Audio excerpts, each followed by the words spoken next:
Okay, talking to my friend Wade Hymel, who has a brand new album out. Who Said That is the name of the album. You can listen to it on iTunes, Apple Music, Spotify, all of that, or you can buy it and you can go to Wade's website, wadehymel.com. Links to all this are in the description. But I wanted to have a conversation with you, Wade, as a person who makes his living as a musician. Well, I just love to hear people talk about their jobs. So could you talk to me about what that is like? What does it mean to be a professional musician? What's your typical day like? Typical days include a lot of sitting and thinking. Okay. Deep thoughts about life choices. But it really changes day to day, month to month, year to year. Because, well, what one big thing I've learned over the years is that in order to stay busy, unless you have that one project that really takes off and is able to sustain a career, you have to keep your hands in a lot of active pots. Mm-hmm. Mm-hmm. So, I'll have bands that take long breaks or even short breaks, and in that time, other bands are able to. So, basically, what I do is I'm in a lot of bands, Yeah. some of whom tour, some of whom stick close to home, and some of whom are more just recording projects. So it's a lot of any day could be any given thing, depending on the project. And you play a lot of instruments. So you yourself are versatile. Yes, in fact, I recorded I play most of the instruments on the album we're going to be talking about. Yeah, but I imagine just to be able to have so many forks in the fire, all the I don't know, all the things that you have going on, being able Make to do so many different things is important. Yeah, I would say so, definitely. One realization I came to, although it's and I'm going to state it like it's a fact, but it's certainly not because everyone's different. Everyone learns differently. But I started on drums. Mhm. Uh, I started taking drum lessons when I was 6, and I actually did take one piano lesson. I think when I was even younger than that, but I hated it and I cried until it was time to go, and it was awful. But I did learn piano later on, and the more I played, I got this gig where I ended up playing. It was the first time I played piano uh, regularly, several hours a week, and after Mhm. a year or two of that, windows and doors just started opening up. I started understanding music in ways that I would have taken me much longer to just sticking with guitar and fretted instruments. So I what the point I was getting to is drums and piano for rhythm and theory understanding. I think are the two most important instruments you can start on. Hmm. I've always wanted to play piano, like play it really well. And from talking to you, I've realized like you by forcing yourself to play it in front of people several hours every week for years and years, well, that's how you actually have to get good. And it takes a long time, but by forcing yourself to do it like that, which I feel like I would never have the dedication to do that, but it's like a long-term thing, and it's an actual commitment to other people to go and perform. When you're putting yourself in a situation where you're having to teach yourself the instrument, it certainly does take a long time, and different people learn different ways. Um, but a real, an honest to god piano instructor could potentially get you there a lot faster than just hacking away at it for a couple of years until Yeah, but things make sense. you were also like you weren't a little kid when you were learning all of this, and I feel like True. so much of learning an instrument is getting to it early, Yeah. and you were Yeah, able to. absolutely. As it is with learning anything. Mhm. When you were a kid, did you want to do anything besides be play music? My three great ambitions in, I would say, like my kindergarten age childhood were to be a professional football player, a professional musician, and a TV chef. And you've gotten to Uh, do all 3. yeah, still working on the chef. Yeah. But I did just win the Super Bowl this past week. So yeah, yeah, You just got back from a cruise where you played. yeah. What is that like? That is a singular experience in my musician career, so to speak. Um, I've never been.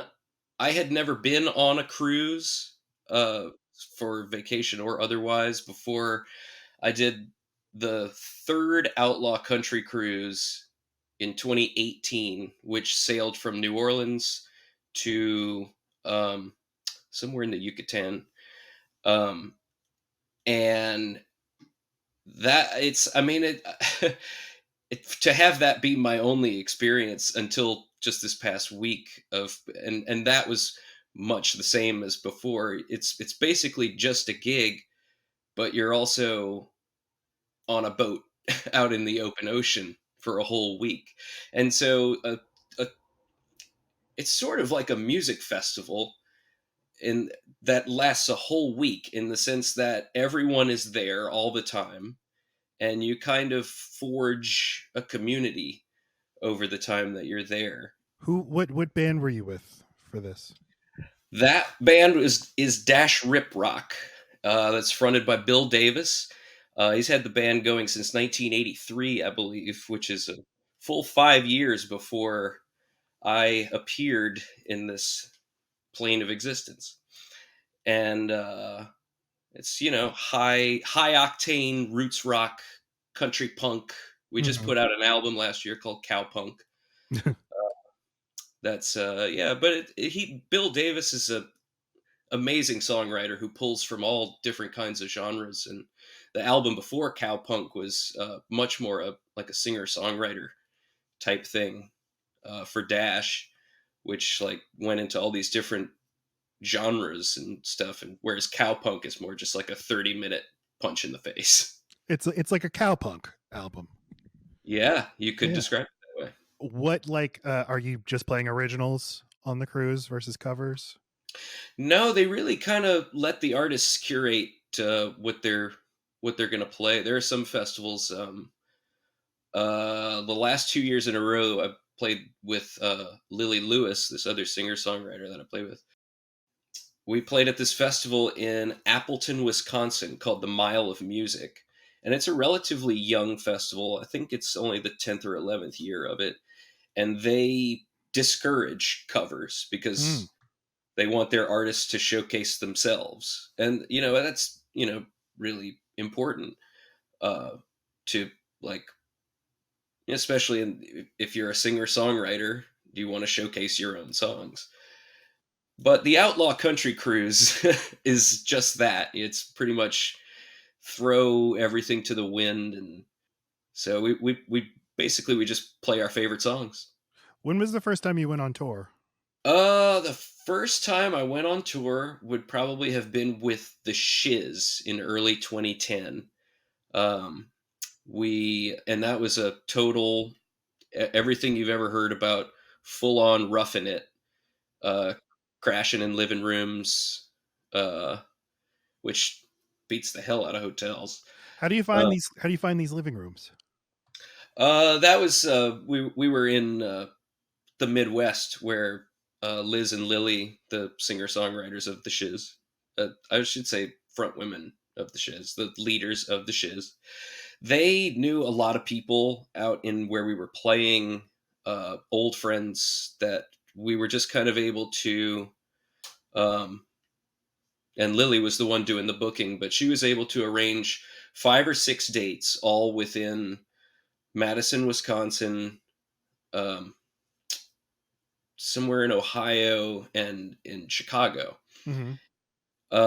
And we just all four of us piled into the Subaru. We put our gear in a tiny little U-Haul trailer, and so that was my first touring experience. And most of the time since then, since I've been on tour, is various vans of various sizes. So Mhm. the van life is real, and it does kind of like force you into closed spaces with your people for extended periods of time, and so it pays to have a group that travels well together. It's almost more important than it is to have a group that plays well together, Mhm. because one will directly influence the other. What do you mean by travel well? And just get along, have the if it helps to all have the same kind of sense of humor, Mhm. uh, similar. Uh, it's tough to say similar interests because some of the best groups have really different people in them. But You're just compatible personality-wise, even if it's right, you're not, like, literally interested in the same things. And, exactly. I mean, it feels like you're all, like, professional and you know what you're doing. I mean, just the one show you and I have played together the past 10 years, just seeing you unpack your gear was like witnessing a master at work. The way you both load and unload your car, you have the order that the drums are loaded in down. It was very impressive to see. Um, Find a system that works. yeah. What I That's a mean, good general rule to apply. yeah. What was anything what has changed the most about musical career from when you started to where you are now? Oh, that's a that's a layered question. Um, I mean, there's obviously been quite a lot of change since 2020. Mhm. Uh, we all know what happened then. But then, like a lot of places, it seems like things have kind of gone back to normal, or back to the way they were, I should say. Um, so there's not as much like, people were like actively trying to maintain distance from each other there for a while. And I feel like there were a lot of close talkers on the boat. But it was all just in the spirit of, aren't we all just happy to be together? Mhm. But you So you I feel like I didn't answer your question very well. No, no, you didn't answer it. I mean, just what things have you seen change, if anything? I mean, you started doing this in the early 2010s. Yeah, basically. I mean, there's not a whole lot I've seen change drastically, other than, people were sort of still listening to music on CD back then. Like, streaming has taken over. Um, but then a lot of things are very much the same. Yeah. Well, I was thinking like Everyone's still getting ripped off in one way or another. right. I was feeling like live music maybe is actually kind of a stable industry because there will always be an appetite for it, and it's not like you can Uberize the live music experience. Like you'll You still need certainly hope people. that that'll be a constant throughout time. I'm speaking only for myself. There's nothing like it. There's nothing like live music. Yeah, what would they replace it with? But, they're working very hard right now to come up with something, I'm sure. Yeah, I'm kind of surprised the holograms didn't take off. That really flopped harder than I would have thought. But I guess people, and rightfully so, thought it was a little weird. Yeah, I mean, I remember there was, like, a lot of excitement about the idea of on-demand concerts or pay-per-view concerts. Like, why go to a real concert when you can order it on your home TV? Which always struck me as absurd because the point of going to see live music is you see physical bodies and you're with other physical bodies seeing Right, it produced in front of you. It's not just about hearing and watching, it's about feeling, and as long as right, people want that, there's not going to be a replacement for it. true. And like we did. That's basically sitting and listening is what we had during lockdown, and like that's how we kept it going. But no matter how grateful we were to have that outlet at the time, you can't replace the interaction between the band and the audience. Mhm. There's I mean, I don't know what we all believe in, but there is some kind of otherness in the air. There's some And kind of people, yeah, and people have magic, alchemy, whatever you want to call it. people have been doing it for thousands of years. There's just something inherent in us that wants to do that. Um, Hmm. if somebody to the young people out there, and there's so many young people who want to be professional musicians, what would you tell them, or what do you maybe wish you had known when you were younger? Um, it's an endurance test, um, but stick with it because it's the saying to play the long game. I think really holds a lot of weight here because it does take a long time to get some traction. Um, but I would say if you're an instrumentalist, um, find a songwriter who speaks to you and make a collaboration happen there. Start on drums and piano. Be able to work with people, Yeah, definitely be because you will need flexible. people. You will need people. Right, right. You have to be flexible. You have to be accommodating. Um, and if you're going to be a leader, guide with a gentle but confident hand. I wanted to ask you about songwriting. When we recorded our album together, I I think that experience, and we did it over the course of a year. Just we met once a week in a studio, and I think I learned during the process that, like, to a degree I didn't realize before, recorded music is a producer's medium, or at least that the production of music is maybe, or the producer's hand is maybe the most important hand in the process. Like, I'm not saying I devalue songwriting now, but it did teach me that, like, there's so much about what you like about music is not necessarily a decision that the songwriter makes when they're sitting down to write the song, but it's made in the performance and the production. Um, do you agree? Yeah, absolutely. That's true a lot of the time.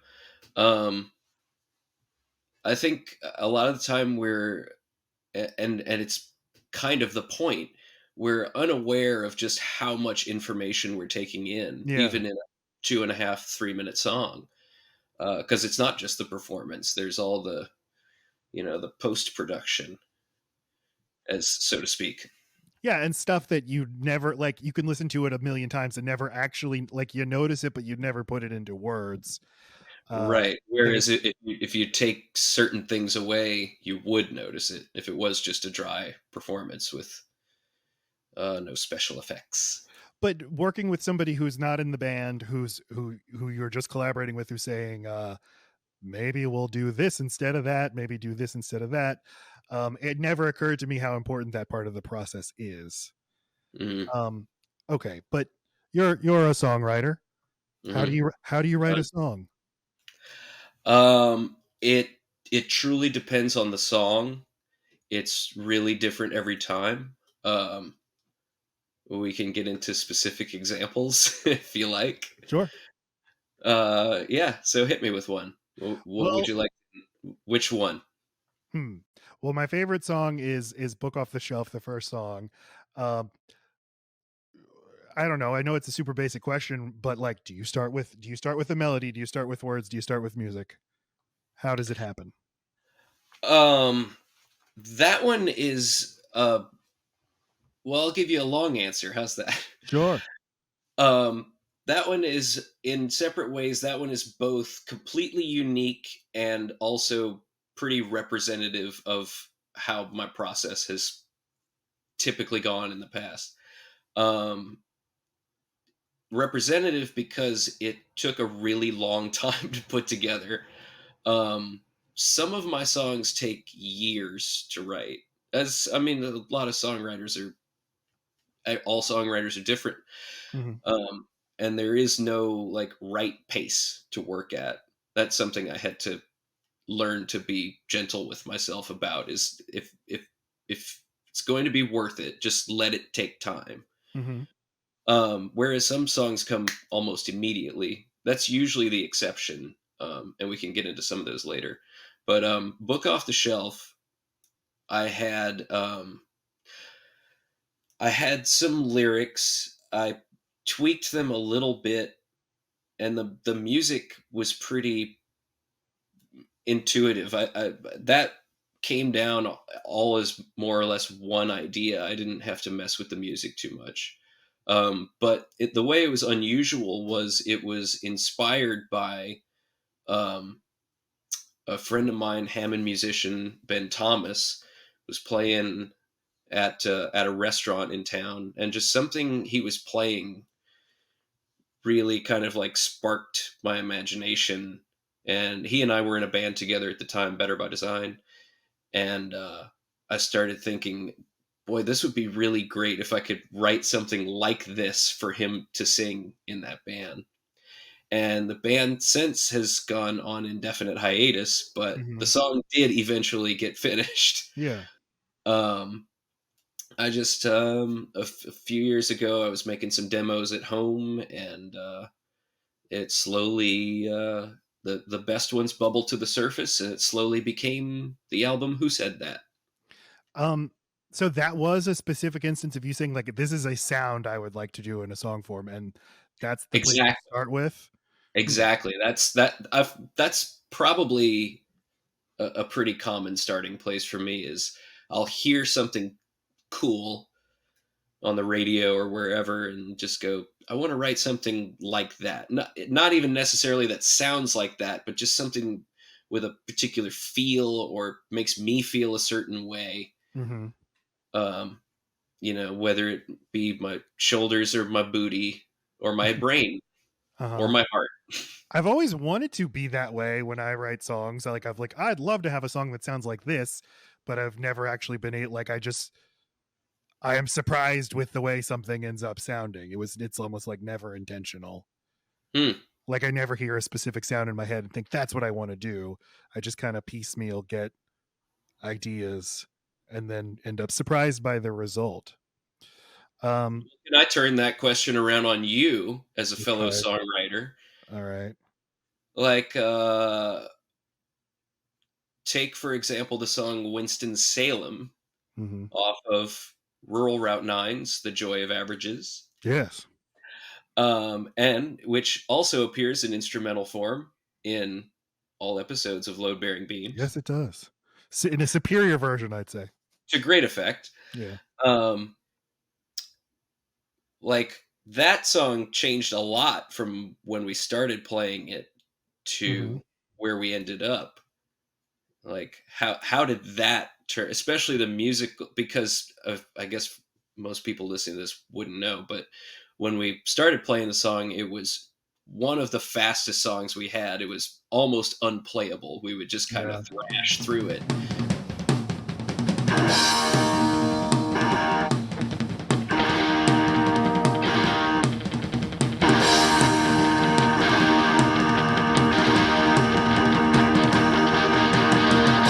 We were driving to Carolina, we took company from all the drudgery.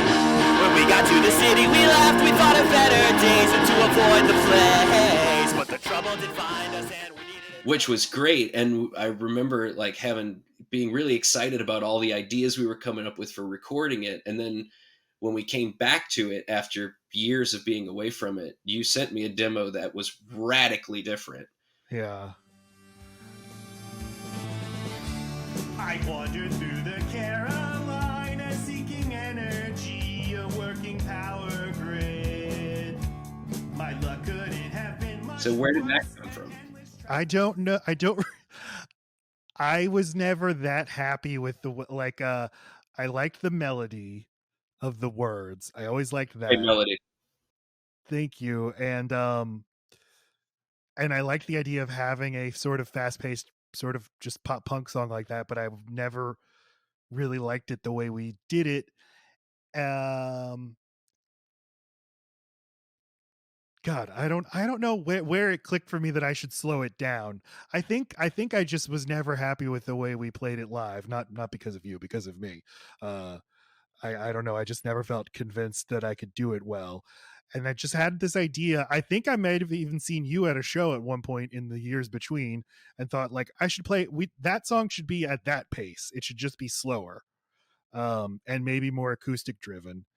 And then 2020 when lockdown happened and I suddenly had a lot more free time and I suddenly got really into playing music again. I thought let me try to to take the sound in my head and put it on record. And so I slowed it way down and I changed the words because I always hated the words. I was embarrassed by the words and I wanted to make it uh more about the apocalypse I was feeling was happening right there.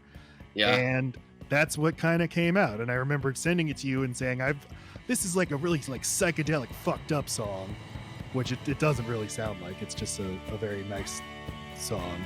I don't know. I'm rambling. I That's don't. kind of. We ended up with a big psychedelic wall of sound on that song.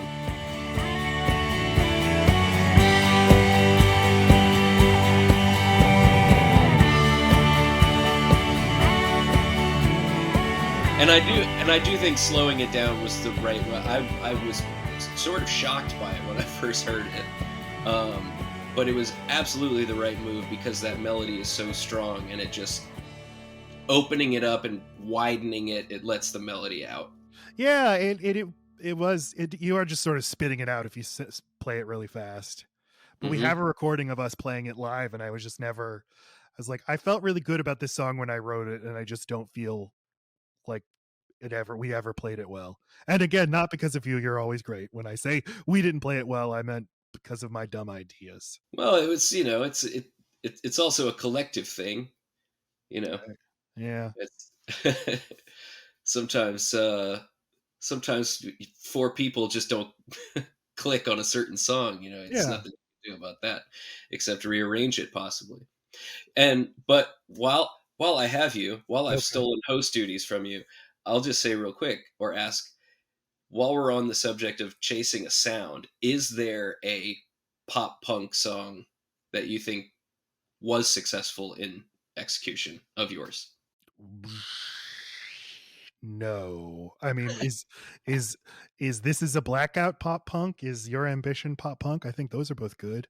Oh, never trust a bat's good. Yeah. That one's good, but That one we still play the way we did it 16 years ago, so we must have gotten that one right first time out. yeah, yeah, yeah. Because I Same with did. Blackout. Yeah, I had some other songs that sort of sounded adjacent to that that I never thought we should actually try to properly record. Mhm. I don't know. This is also weird. How do you figure this stuff out? You gotta let the song tell you, in my experience.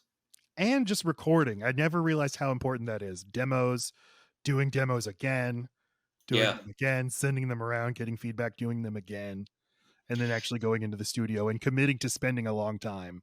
Sometimes making multiple demos of the same song that sound nothing alike. Mhm. Just, you know, say you've got maybe you've got a way the song goes in your head and you play it and you demo it and you're like, this is going almost too well. I need to Mhm. fuck this up as much as I can until it sounds like something completely else. And you know, it may or may not be a successful experiment, but at least you went there. What is just practically speaking, how do you record demos? Oh, it's not in the room with me. I wish I could hold it up to the camera. I still have a Tascam cassette 4 track that I got for Christmas of 2000, so right before I turned 13. Mhm. And I haven't always used that, but after a few years of going back and forth between being unhappy with my demos, although I didn't realize it at the time, and just not demoing at all, I realized that what I was doing was I was trying to demo on a computer and like teach myself digital Yeah, audio mixing. software, which Mhm. is great skill. It's not one that I have been able to effectively teach myself. It's And overwhelming. it is completely overwhelming. And I've, I think we've all known a musician or two who is determined to teach themselves and ends up losing themselves in a wormhole. Yeah, Some people come out the other end okay, and others. and I But think I think once that I specifically sorry. once I dug the 4-track back out and set up my little home studio the way that it was when I was a teenager, and that was my way of recording. Suddenly, I started having fun with it again. Things started making sense. I was writing more, and so that's an important part of the equation too. Is um, even if you're especially if you're just demoing, find your most comfortable method. Mhm. The one that when you do it, you realize, like, "I'm making more music with this. I'm not getting lost. I'm not getting bogged down." That's I mean, that's just great advice, and for people who were doing podcasts, if you find you're not great at the audio engineering side, just focus on saying good words and finding somebody who can help you. I know financially that might not be the best, but it's gonna if you want to do it long term, that's kind of what you're gonna have to do. Because like you said, so many people get lost trying to teach themselves mixing, which I Hmm. imagine like that's like a full-time job that like you have to do that full time for a long, long, long time to get good at it. Absolutely, and it's always been that way. But the technology has changed. But to have the skill and the acumen to make a good mix, or even further, make a good master, which is a Hmm. whole different skill set. Like that is a whole vocation unto itself. Hmm. Um, but yeah, it can be as simple as just play something into an iPhone. If that's how you're comfortable getting your ideas out, so that when you play it back, you go, "Yeah, that's a thing." Then that's what you do. For me, it was when I went back to the cassette and went, "Oh my god, I sound good on tape. Like tape is how I sound good." Hmm. And low quality tape too, just like the not even the good Maxells. Although I did end up getting some good Maxells. You and I recorded on it, right? We did. We made some demos back when, like, I think we were Oh still in 07. high school, maybe. Okay, we were fresh out of high school. We were still Yeah. making our demos on the tape. Yeah. And then you were also there for when I began my transition into trying to make the computer thing work. We Hmm. demoed a few of the songs that ended up on Joy of Averages on the computer. But you did find yourself like running up against the wall of taking that on. So many walls of just like when you record to cassette, and a cassette is an eighth of an inch wide. You're actually splitting that eighth of an inch into four, like, smaller, basically splitting it into quarters, Hmm. and you're recording each track onto a 32nd of an inch of tape. And Hmm. that is going to naturally distort every time if you record anything above conversation level. And something about just that tape saturation, or the degraded sound, or whatever, that helps me make music. Hmm. And by contrast, when I started recording into a computer, everything was so clean, so crystal clear, and it sounded like, just in my experience anyway, it sounded just as it was. And I'm going, why does this sound so weak? It Hmm. sounds so thin. And then you have the wall of too many options. You have unlimited tracks at your potential. You can record orchestras on top of orchestras in some of these programs. Yeah. And so you can an important part of it is knowing when to say it's done, or at least this part of it is done, let's move on to the next step. Because you can just get lost in piling instruments on top of it and going, this sounds great. When we recorded The Joy of Averages, though, like you had a very clear, or it seemed to me that you had a vision for just about every song. Like way before we actually finished producing and mixing it, you thought this was what the mix is going to sound like. Um, do you come up with that plan ahead of time, or does it evolve as you're doing it? Again, it's all in the songs. As the songs change and evolve and get closer to finish, the greater vision comes more into focus. Um, I had some preconceived notions going in about particular instrumentation on some of the songs, like, oh, this would sound cool with a harpsichord in this part, whatever it might have been.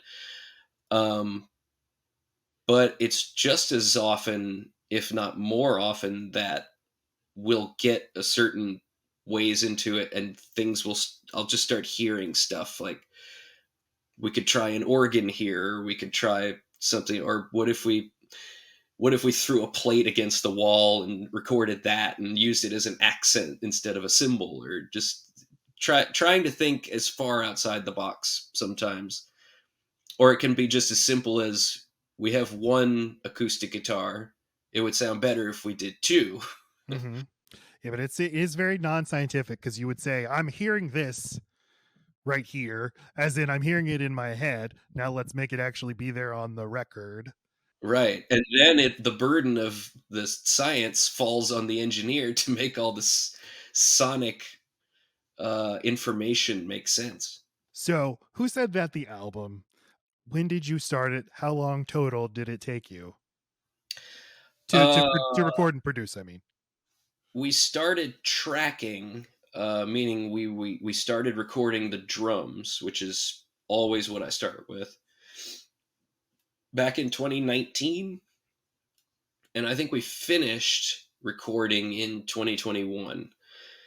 Um, there was just a lot of scheduling to consider, and we were taking our time intentionally with the process, and then there was also lockdown in the interim, so that's why that part of it took 2 years, and then we were still working on the mix probably a year after that. So it was really just about taking our time and making sure we were making the right decisions. And then I'm typically a foot dragger when it comes to any part of the process that isn't playing or tweaking the music. So the rest um, of the delay is my fault. yeah. Well, if you played most of the instruments, right? True. Um, okay, so you start by playing drums. Are you playing along with anybody when you're playing drums? Not for these songs. I uh TJ Barron's, the engineer, mixer, co-producer.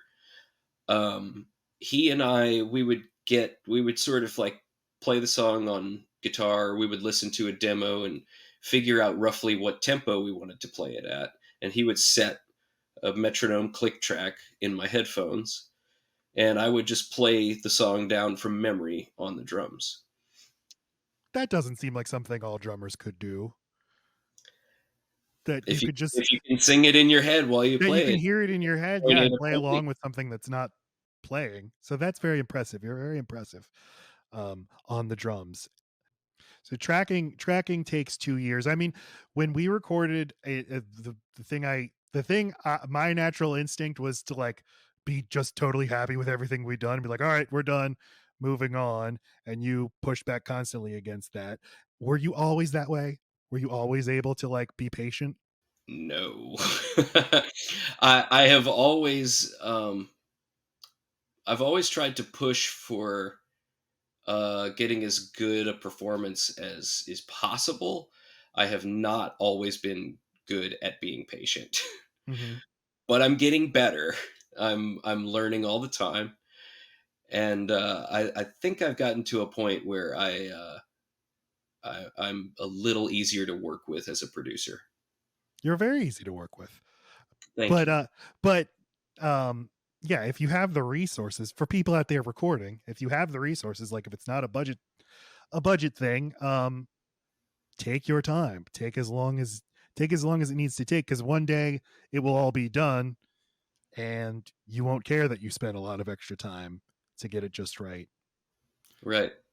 Yeah. You got to Okay. live with it. Tell me about. What's your favorite song on the album? I go through periods. I'm pretty proud of all of them, and so it depends on what's hitting me at a particular time.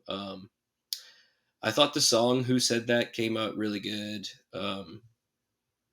"Book Off the Shelf" gets me there when when I have it turned up in the car. That's a really good one to crank up and play loud. Mm-hmm. As is the Yep. closer. "Too Much to Mm-hmm. Do." That's just a Mm-hmm. good thrasher. Uh, Probably the hardest rockin' song on the album. Yes. And then there's the simplicity of "My Own Way Down." I, I don't know how I managed to write a bluegrass song. That's another one that took quite a few years to tweak and get right, but I'm pretty proud of the result. And there's very minimal instrumentation on it. I think it's just drums, bass, acoustic and electric guitar, and maybe a tambourine, and the vocals. So it's maybe the sparsest song on the album, but it's played very fast, so it feels full. Okay, I'm going to ask questions that I wrote down as I listened. Well, I Okay. only have two questions. Okay, you took my dignity and my stamps. What does that mean? Uh, so that is "My Own Way Down" is my sort of take on an absurd breakup song. A lot of my songs, I take simple concepts and I try to spiral the imagery out into absurdity. And so I was just trying to think of, well, what's a really what's sort of the worst thing you can steal from someone, and it's maybe their dignity. And then, like, what's a material thing that maybe not everyone would have in their possession? A stamp collection. Well, the founding fathers would say those are the same things. That's what this country started over was stamps, the Stamp Act. Wow. When you take our dignity, when you take our stamps, you take our dignity. And this is why I'm so lucky to have people like you interpreting my work, because I would Hmm. never have even put that together. No, I thought that was intentional. No, Okay. and that was not even the original line either. The original was something far less well put together. Something about a heat lamp in the bathroom or something. I don't know. This is a weird question. How important are lyrics? It depends on the listener, in my experience. My dear friend Ryan Church and we've been writing songs together for uh, almost 12 years now, I think. And he is very much a lyrics first uh, listener and writer. And whereas I think I come at it more from the opposite angle, where the music is what gets me there. And in fact, the music is what tethers me to the lyric. The lyric can be totally meaningless on the surface, but with the right musical context, amazing things are possible. Mm-hmm. uh, Yeah, I feel the same way. Like I the only bad lyrics that I notice can like really bring a song down, but it's not like I Absolutely. ever think like the song has just such amazing lyrics. It's usually just sort of indirect nonlinear ways that lyrics make you feel, and that's how they interact with the song. And often if you think about what they literally mean, they don't literally mean anything. Right. Um There's very little linear storytelling on Who Said That. I'll say that. yeah. Okay. My other question is you said and she don't like Louisiana State. Correct? You say this? Yes. Okay. The, Are you the lefty in question. mhm. Okay. Are you referring to Louisiana State University? I could be. You could be, but you won't say. That's one of the oldest lyrics on the album, is the song "Communication Blues" that you're referencing. Mhm. That one's changed very little, if at all, since I wrote it in 2007 or Whoa. 8. Um, and that was just a funny detail that I threw in, with the intentional double meaning. But the song overall is about a guy who is, stalking someone, engaging in basically predatory behavior, but who is so into the object of his affections, he can't actually see that what he's doing is messed up.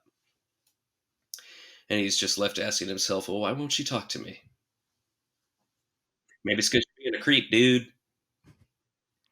Okay, I have one last question. And you can say if this is too personal.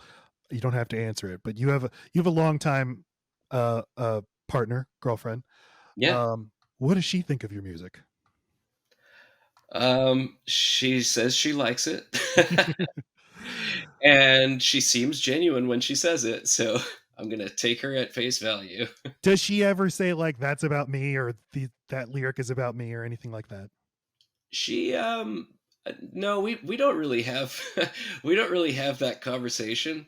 Hmm. I have been in relationships where I've been asked, why haven't you written me a song? Why haven't you written me some kind of love song? And there I actually do have a song about that, which is not on Who Said That, but it may be on a subsequent album.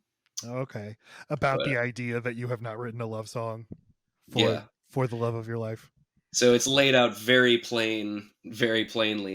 And I think that was one where my partner said, is that a that's not about me, is it?" And I said, "No, I assure you, it's not." I think I would do that too. It's like I don't know. It feels weird. I'm in my late 30s writing a love song. I don't know. I could write about the idea of writing love songs, but I don't Yeah. know. Oh, we all like the detached, ironic perspective. Oh yeah, we're very ironic and detached. Is there anything you wish I'd asked you? um, no, Matt, you're a good interviewer, man. Thank you. I would like to say on the subject of songwriting, I just want to throw out there that another unique example is the song "Quagmire." I went back through old notebooks spanning years and found all my favorite one-liners that I I thought were so good when I came up with them that I psyched myself out into not being able to write a song around it. I took all of those, I wrote them down on a single piece of paper, I tore them into strips and rearranged them until they told a story. And that's the only time I've ever done that. Yeah, but isn't that just writing? You're just chipping away at the rock It is until you have a absolutely. statue. I was as surprised as anyone that I got anything out of it, but I really that actually I've heard is a couple people's favorites.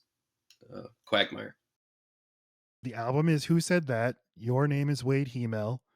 Yeah, iTunes, Apple Music, Spotify, Bandcamp, all of that. And the links will be in the description to this.